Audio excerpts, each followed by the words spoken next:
welcome to Business Connections, a program put on by the Dayton Area Chamber of Commerce. I'm Holly Allen, Director of Marketing and Communications at the Dayton Area Chamber.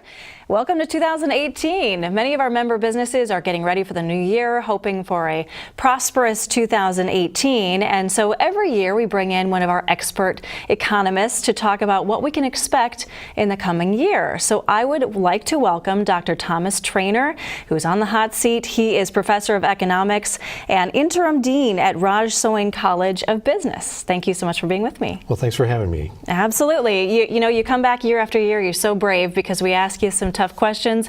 We ask you to make predictions for the coming year, and you're always a good sport. So thank you for that. Oh, you're welcome. It's no problem.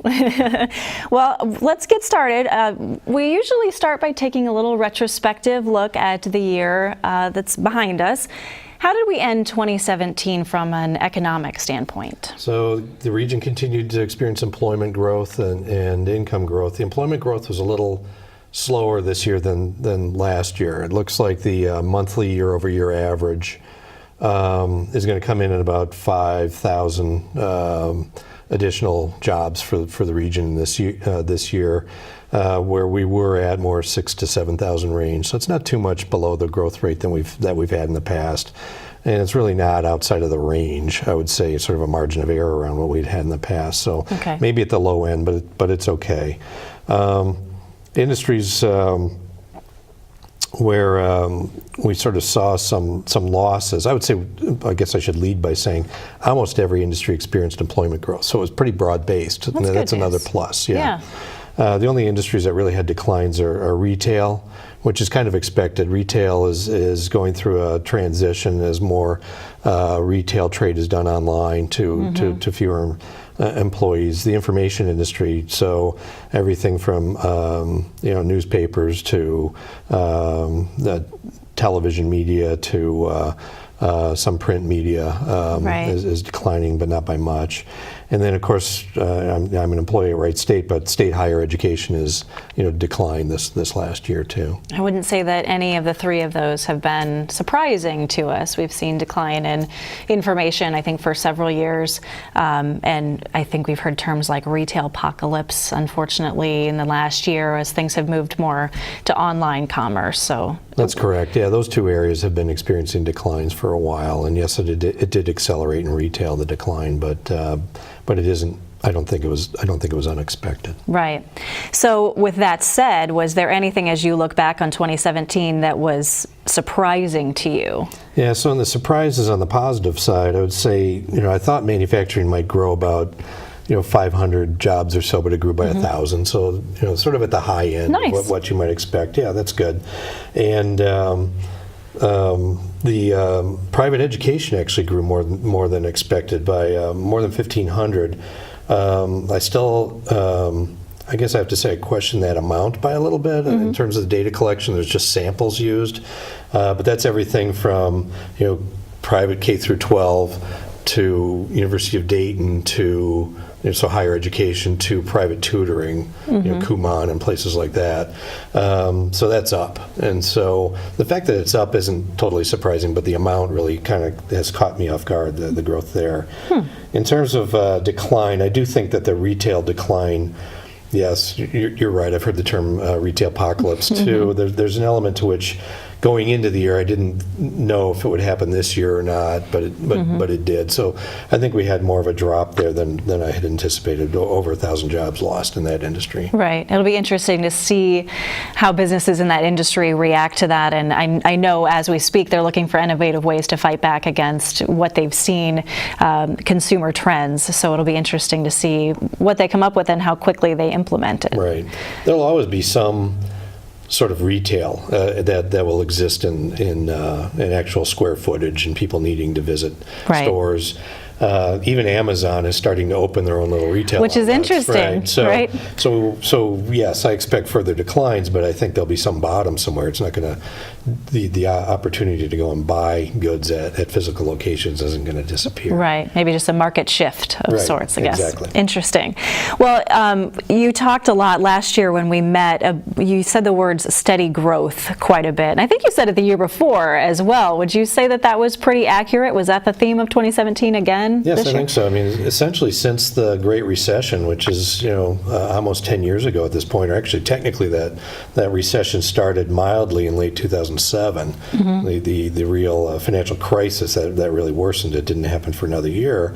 But really, since we started recovering, we've had this relatively steady, slow growth, and that's what we had again in the Dayton area, just as happened nationally. So the first half of the year nationally, we had sort of weak growth, but we've had stronger growth through the middle part of the year, and I think early indications that this last quarter of 2017 will be pretty good too.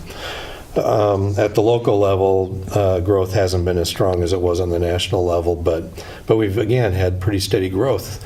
So when I mentioned, say, 1,000 jobs here, 1,000 jobs there being added or lost, just to give you perspective, we have 390,000 workers in this region. So we're looking at changes in individual industries that are maybe less than 0.5% of the total. And so this 5,000 employment growth for the region is a little over 1%. So it's not bad, not as strong as the rest of the economy, but certainly stronger than a lot of the smaller cities in the Midwest. So we're kind of holding our own to some extent, and it continued, as you said, slow, steady growth. Seems to me that would be the healthy way to grow. Is that the way economists look at it? Well, there's a trade-off. So yes, more rapid growth, sort of increases the risk of running into problems with inflation or overinvestment in certain industries, and that's a little less likely, but not impossible with slower, steadier growth. When unemployment's high, slow, steady growth isn't very attractive, but we don't have particularly high unemployment. I think there is room for growth in employment without it causing inflation, but we don't want really rapid growth right now. Right. Okay. Sounds like we're on the right track. We always take a look at some of the world issues that might affect us here locally, because as we know, it's all connected when you're talking about the economy. Last year, as we sat here, we were talking about President-elect Donald Trump, and he is now our president. Can you talk about maybe how his entering the White House has affected our economy here, just overall, and then we'll get into a couple of issues that. So there haven't been too many big policy changes in terms of policies that would have to go through Congress for approval. So just as we're taping this today, we're getting the news that Congress is passing the tax reformation bill. So that would be the main piece of legislation that's occurred. So none of that has happened in a time frame that would have affected 2017. Right. But the president still had the ability through executive order to change regulations. So there's been a marked decrease in business regulations over the past year. And there's been some anticipation, I think, of some sort of change in taxes and a decrease in taxes. And based on that, that's primarily affected the stock market or equities markets, and you would expect that those markets would try to react to what they anticipate the effects will be following the passage of these acts. And so part of the reason we had rather strong growth in stocks this year was due to anticipated changes in tax policy, as well as real and anticipated changes in regulatory policy. Got it. So the degree to which that has caused people to see their wealth rise and act and spend on that's helped the economy. But that's not the only factor behind the growth in stocks. We see stock markets rising throughout a lot of Western nations by just as much, a little bit less, or even more than in the U.S., and their impact, the degree to which they're impacted by U.S. policy, is sort of limited. So I think there's other factors behind that as well. But ultimately, that's the main way that I sort of see the president having impacted the economy, is really through growth in the stock market and the changes of people who benefit from that in their behavior due to anticipated changes in tax policy, as well as real changes in regulatory policy. Right. Other than that, most of the changes we'd expect will happen next year or the year after. Okay, so we'll be watching. Yes. One industry that has been in a state of flux for quite a while is the healthcare industry. And last year we talked about, when President Trump came into office, there was a lot of talk that he was going to repeal the Affordable Care Act. And things have been uncertain ever since. Can you talk about how that might affect the healthcare industry? Right. So again, there's some executive decisions that the president made that sort of reduced, are likely to have I would say, a minimal reduction on the number of people who are receiving health care through the Affordable Care Act. But what's going to be more significant is the tax bill, the tax reformation policy, which is going to remove the individual mandate so that those who don't want to buy insurance aren't going to face a penalty for not buying it. So that's going to affect two people. Some people will choose not to buy health insurance because they are healthy and they're willing to take the chance that they don't need it. Yeah, that they're willing to take the chance of that they won't need it over the next year, and so they aren't going to pay the premiums. And in many cases, they're probably correct, but some people might end up regretting the decision. But the other group is that insurance companies will respond to that by increasing rates on those they are covering. So if insurance companies will, they're smart, they're going to realize they're business people. We're covering fewer healthy people and more unhealthy people, and so the premiums will go up, and so that'll actually kind of cause the premiums to become unaffordable to some sector of the population. I don't know how many people that's going to affect. The estimates are very early. It is sort of in the millions of people, but I'm not sure that I have a lot of confidence in exactly how many fewer people will be insured because of that particular policy. Right. It's hard to estimate, I guess, if we haven't seen what the reaction will be. That's correct. So in terms of number of people insured, I would expect a reduction, but I don't know by how much. And that'll have an impact. I mean, the reason it's part of the tax bill is the federal government will end up subsidizing fewer policies because of that. Right, right. Can we talk a little bit about the uncertainty as we're talking about the White House administration? There's been some uncertainty when it comes to trade relations. And I know that affects us here in the States. Can you talk about how that has affected our economy? Well, again, just as with anything else that needed congressional approval or just Senate approval even, not much has happened. So most of the changes in trade policy have been just in areas where presidential authority is all that's needed. So one thing that happened pretty early on in the Trump presidency was deciding not to sign the Trans-Pacific Trade Agreement, the TPP, but that doesn't really change policy. They were actually just not signing on, and so therefore there wasn't any change in policy. And then other than that, the tax bill has a few provisions that tax overseas production higher than before. So if companies want to produce parts of their products or their whole products in other countries, they may have to pay a higher tax to have those products shipped here and sold here. I don't know the fine print on that yet, so I'm not sure how many businesses it'll affect. But ultimately, they'll discourage some overseas production that's occurring now. Most of the rest of the tax bill, one of the bigger issues is sort of whether companies can claim profits in other countries that they maybe will have to claim here. That isn't actually going to change what's produced in one country versus another. It'll just sort of make a U.S. claim on taxing those profits more. Okay. So as far as trade, it is mostly talk at this point. We aren't very far along in beyond talking. So new policies regarding, say, NAFTA or trade agreements with other major trading partners. Got it. Okay. When we take a look back here locally at the Dayton region, at the start of 2017, we talked about a handful of industries that maybe you expected to make a difference on the economy. You mentioned, we talked about healthcare, transportation, warehousing, and wholesale, and then supply chain manufacturing. Can you give us an update on how those industries did in 2017? Yeah, so the healthcare continued to grow, added a little over 1,000 jobs again. It seems to be a steady performer at between 1,000 and 1,500 jobs per year. I expect that to continue. A lot of that's really driven by demographics, just the fact that the population is aging, and there is then a resulting increase in demand for healthcare services. So I would expect that to continue just as the population's mix of old to young, and continues to grow. Transportation, warehousing, and wholesale added really only 100 to 200 jobs last year, so less at the low end of what I would have expected, which would have been maybe only a few hundred more. Okay. So again, I'm kind of hoping or sort of expect that they might add more than 100 to 200 jobs, maybe a little bit more like 300 to 500 jobs next year, but sort of at the low end this past year. Supply chain and manufacturing, as I mentioned earlier, added more jobs than anticipated, maybe basically about 1,000 plus jobs to that broad industry group. Hopefully that'll happen again. I think some of the policy changes that we're seeing might allow that to occur again this year.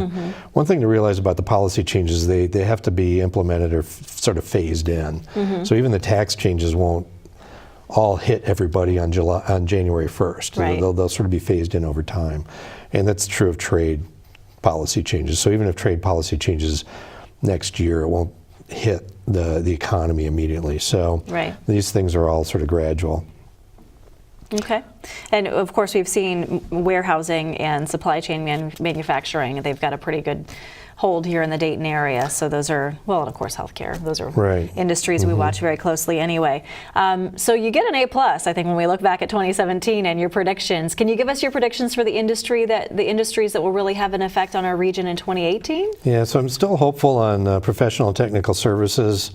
It was up about 600 jobs, a little bit less than I had anticipated, but those are high-paying jobs that support defense and support other tech companies in the area or include tech companies in the area.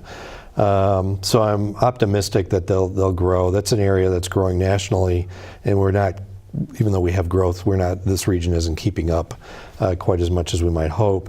But I do think there's potential there. I mean, that's sort of where new technologies are emerging and a lot of job opportunities. The United States is a leader in that industry in the Dayton area. The companies we do have are among the leaders. So I think there's some promise there.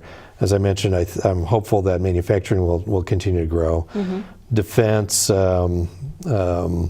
let me sort of jump ahead a little bit, but I do expect that there is increased defense spending. So I think that defense-related industries, private industries, will also benefit from increased defense spending. Okay. So I think there'll be growth there.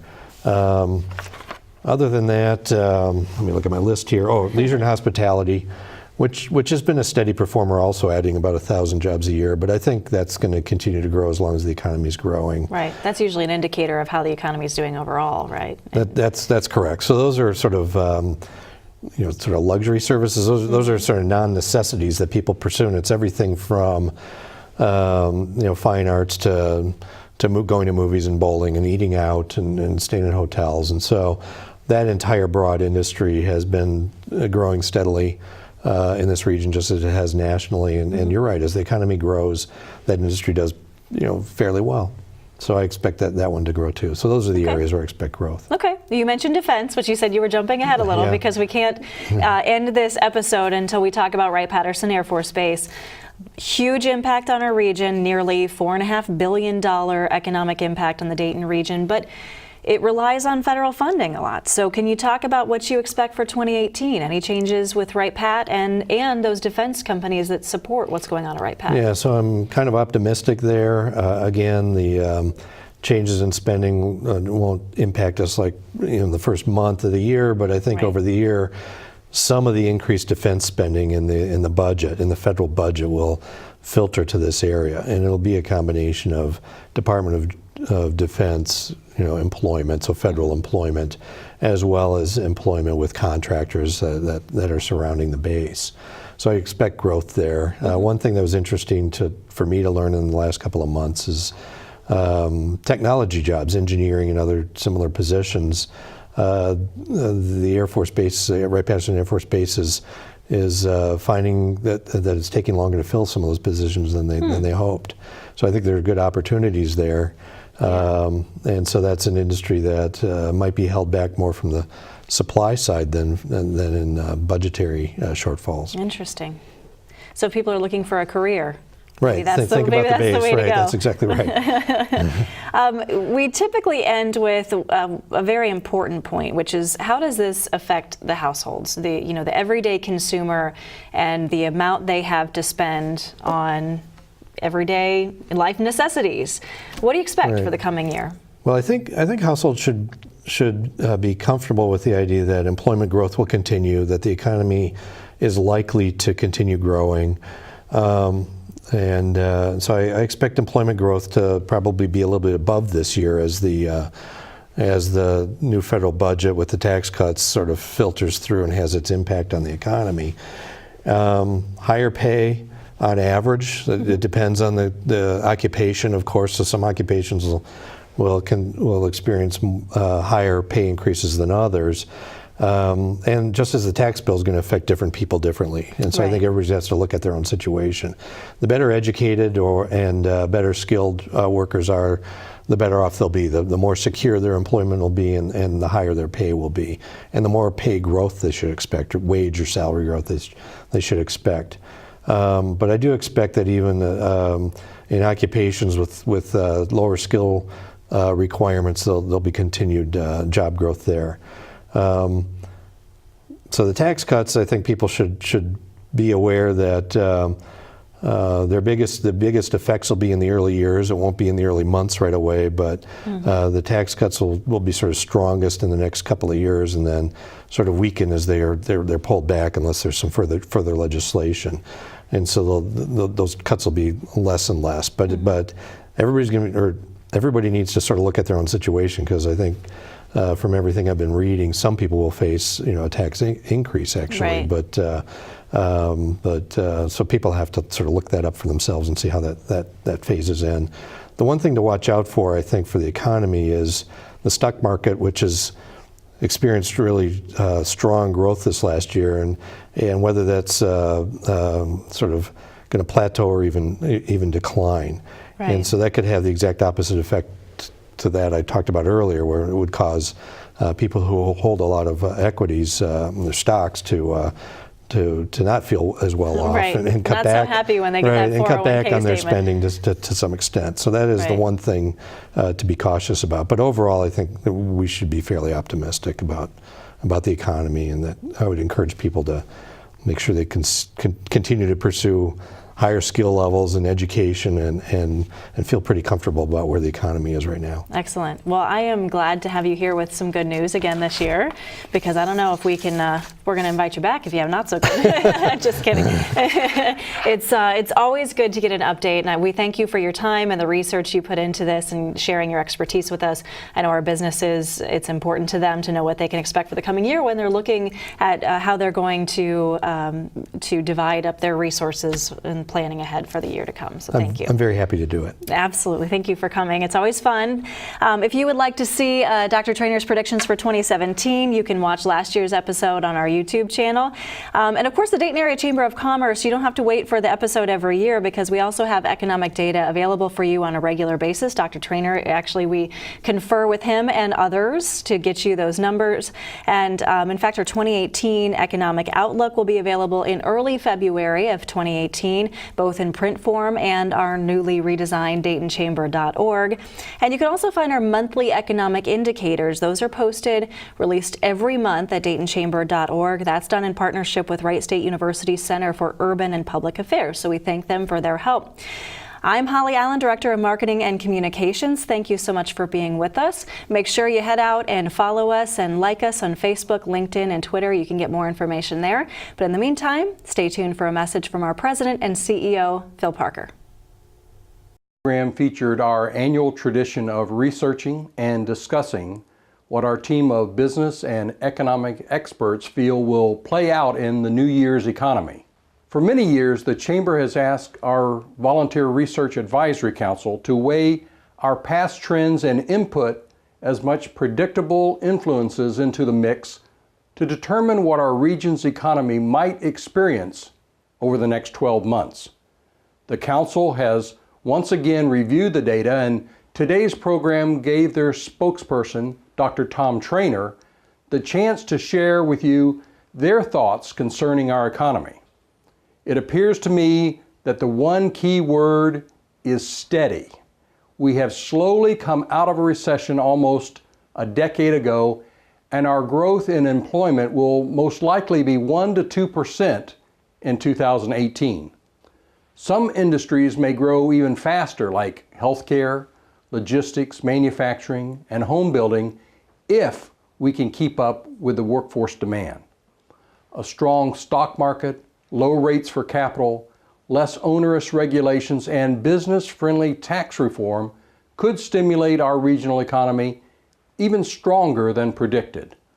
The first quarter of 2018 will be a great indicator for the rest of the year. So stay tuned.